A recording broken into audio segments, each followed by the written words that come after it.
Today we're reviewing the Kaweco Elite fountain pen. It's the higher end model that Kaweco produces. It's a very big pen. So if we compare it to one of Kaweco's, or I guess Kaweco's smallest fountain pen, the Lilliput, against the Elite, this is one of the biggest pens they make versus one of the tiniest pens they make. You can see there's just a gargantuanness about this pen that dwarfs anything else near it. Also, you might be a little bit more familiar with the Classic Sport. This will allow you to kind of see some sizing in terms of the difference. It's not a super long pen like the Kaweco Special. It's kind of a tall, a little bit longer. That's a very long pen. Not one of my favorites. I have a review on that at bestfountainpen.com. But the Elite is a great pen. It's, again, one of their higher end fountain pens, and I think it has a nice design. You can see, I guess I should get rid of the thumbprints and fingerprints on the cap, but you can see that it's got a chrome finish here. The Kaweco branding is on the back of the cap. I don't know if you're going to pick it up with all that shining light, but I do have some close-up photos on my website at bestfountainpen.com, so you can see that branding.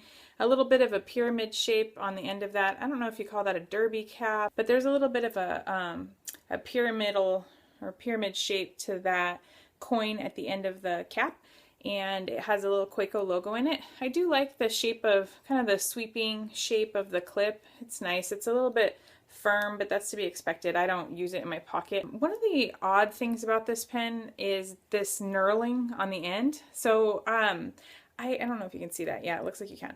So to me, that looks like a piston fill, and I got a little bit excited when I first received this pen in the mail. I thought it might be another piston fill pen because you can see how it narrows here. It has the knurling. It just looks like it might be something there like for a twist knob. That's what I thought. That's wrong. This is actually just narrowed down so that, well, it has the Kaweco octagonal barrel, that design that's normal for Kaweco, but it's so that you can post it. What's odd about that is they spent so much time designing that, but it's far too heavy to post. Like, there's no one on this planet who's going to find this a comfortable poster, and it's not that it's too long, it's that the cap is very heavy. So even if you seat it as far down as it'll go, it's just far too heavy to post. So just something to think about. I do love that nib. I mean, who could not love that huge, I think they call it a 250 nib. I don't know of anybody that doesn't like large nibs that writes with fountain pens. It's something that I just really enjoy because kind of like people that type for a living, or if you type at all in your job or career, you tend to watch the words as you type them. Well, when I write with a fountain pen, I tend to watch the nib as I write. So I like it when you have an oversized nib. It's just pretty. I think it's something different, and it reminds you that you're writing with something special. It's not just a ballpoint like everyone else is using. So design-wise, it's a pretty pen. Like, there's nothing wrong with this pen design-wise. I'm just not a huge fan of this fake knurling. I don't understand, or the fake little, ribs at the end that make it look like it's a twist knob, which it certainly is not. Something interesting about this too, so once you remove this hefty large cap here, set that over here.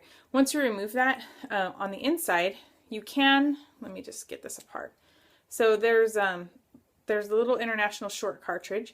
You can definitely piggyback cartridges. So we went over this in a recent video I did. It's just where you stack the cartridge on the back. That's piggybacking the cartridges. Something interesting on this is when you do piggyback those cartridges, you'll notice, and let me do this without dropping anything, is that, all right, do you notice that? So it has a spring. I love that. So what the spring does is it just creates some tension, and that's obviously inside the back here. So if I were to use either a cartridge, which I'm using now, and piggyback them, or if I was using a converter, it creates some tension so that when you have this section closed against the body, it doesn't chatter around when you're writing. So when you have it posted, if that's how you choose to write, which is ridiculous, but if you do that, it does post firmly. It's just really awkward, really long, and very heavy. But also there's no chattering even if you don't post with those cartridges or converters. And some really high-end pens actually do chatter quite a bit. So this was a nice design. I thought that was different, something I hadn't seen before. And again, I really like this pen. It doesn't have the design flair of some of my other favorites in this price category, like the 1911L from Sailor. That's an easy one to pronounce. Or the Waterman Carine. Is that good? French? I don't know. So anyway, it doesn't have the same design panache, but it is a nice pen. It has some nice design. It's very simple. It's just not necessarily my favorite, but it writes really well. So we're going to show you that next. Okay, so today we're going to do a review or writing sample of the Kaweco Elite fountain pen that we just reviewed. I'm going to reuse the same paper in the effort of paper conservation to write this review as I did the writing sample from the Monograppa Parola.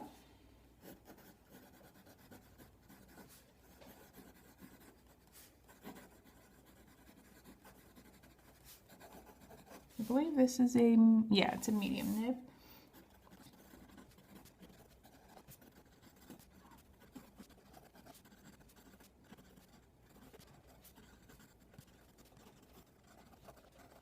Alright, so that was a writing sample of the Kaweco Elite fountain pen. You can see more on this pen on my website at bestfountainpen.com. I'll have a link in the description below.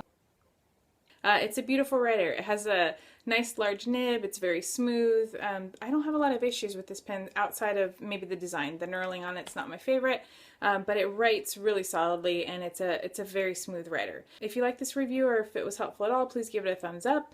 If you have any questions or maybe want some more pictures of this pen close up to kind of get an idea of whether or not it's a pen you would like in your collection, just follow the link below to bestfountainpen.com. I have a detailed review, written review, where this video is also featured, and you can see close-ups of the nib and all the branding, anything else that you'd possibly want to know about this pen. And thanks so much for watching today.